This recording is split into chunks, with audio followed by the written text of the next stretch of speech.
What's going on, guys? Thanks for tuning into the Local Crown podcast, where we're going to teach you how to wage war on your competition and earn your local crown, also known as the top spot on Google. So let's jump into this real quick. What kind of preparation and time management went into you being able to operate your podcast as well as all these other businesses and projects that you have going on? Yeah, dude, you got to live by a schedule. Like I was interviewing Sam Bakhtier. He owns like 120 fitness gyms. He's got a big franchise that he puts out there. And he basically said, you got to live your life by design, not by default, right? You got this 24 hours in a day. Everybody's got the same 24 hours in a day. So why is it that Oprah can make billions of dollars in her 24 hours and you can make barely any in your 24 hours, right? Why is there such a disparity between the two when we have the same hours in the day? And the truth is, it's because we schedule out, we prioritize what we want to do. Now, I'm sure if you talk to Oprah and you wanted to get an appointment with her or talk to her, she would literally be like, well, I have availability on this day for 15 minutes on this time, right? Like that's it. That's how you would be able to get a hold of her, talk to her, interview or whatever it is. Her schedule, I'm sure, is packed. There is probably zero time in that schedule. Now, embedded in that schedule is probably a trip to wherever, dinner with family. It's still part of the schedule. Your fun times and your leisure is still part of your schedule, but it's built in. You're living your life by design, not by default.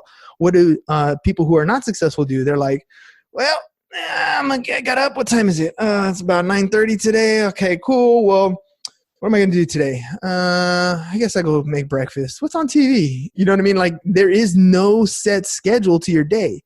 Think about most people when you talk to them and they ask them about what the greatest time, like ask people, what's the best memory of your life? Oftentimes it's something related to high school or college, right? And the reason why it's high school or college is because during those times, everything was regimented for them. They knew what time they had to get up. They knew what they were doing at 10 o'clock. They knew what period they were in. They knew what course they were in. They had all that scheduled and they knew exactly what they were doing. They had purpose. Later in life, there's nobody telling you what to do, nobody forcing you to be anywhere. You have no purpose. Those are not your prime moments anymore. So having a set schedule is vital.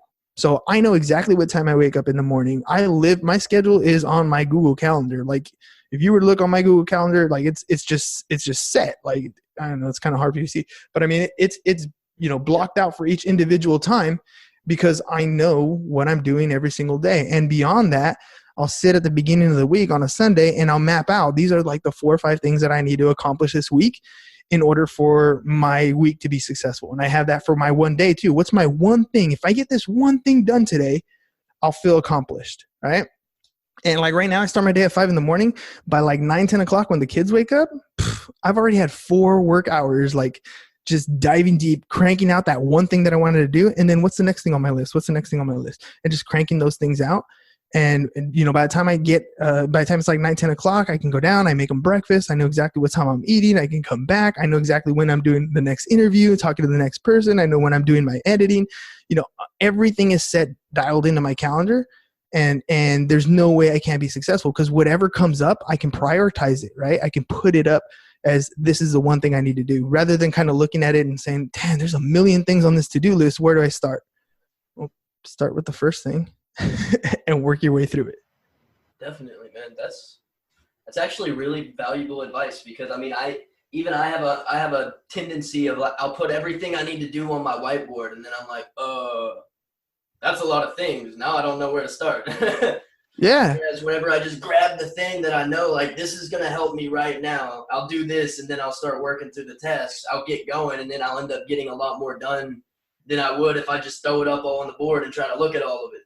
Well, it's the same thing when it comes to like money, for example, right? When you talk to people, they're like, how much do you want to make? Oh, I want to make $1 million. I'm like, bro, do you even know how much $1 million really is and how much money that is? So I'll give you an example, a story here. So after we went broke, I remember talking to my brother and we're like, we need a goal. Like there's got to be some financial goal that we need to shoot for. And so we threw out this arbitrary number that kind of stuck with us. So we said, we got to make $30,000 a month from passive income. So for us, it was businesses that we own that spit out cash flow, or real estate that we own that spits out cash flow. 30,000 a month, right?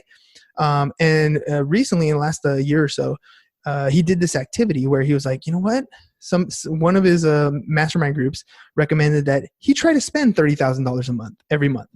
And so what he would do is he would take a spreadsheet, and every day for an entire month, for a couple months, he would try to spend the $30,000 in that month.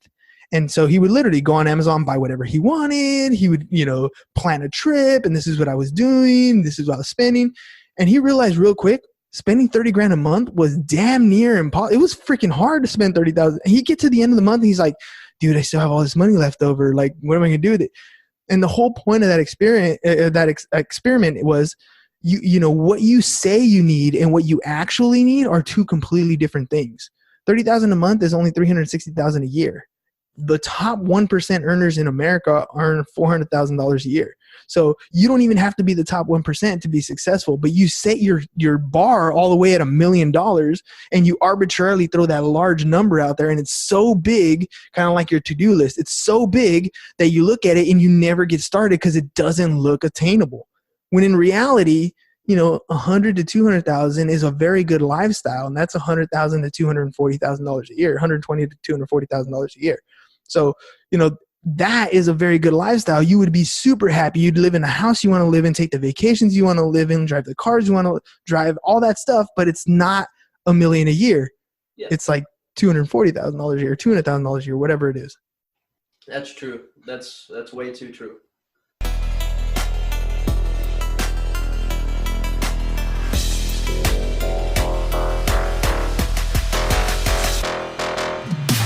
Thanks so much for tuning in. I hope you learned something. If you have questions, email us at info@thelocalcrown.com. And if you want to get featured in our publication, Inside the Empire, alongside John Lee Dumas, the entrepreneur on fire, Jayson Waller, the CEO of Power Home Solar, Sharon Lechter, Dan Caldwell, the man that started Tap Out, and the limitless man himself, Kwik, for free, then head over to thelocalcrown.com/become a contributor.